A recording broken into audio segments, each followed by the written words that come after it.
खोजिया हो बाबा पढ़ला पंडितवा बाना पैसी खोजिया हो बाबा चंदना चौकिया कैसे में चिन्हबो हे बेटी पढ़ला पंडितवा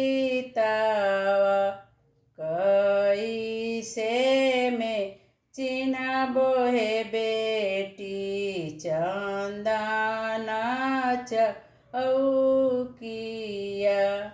कैसे में चिन्हबो हे बेटी चंदना चौकिया।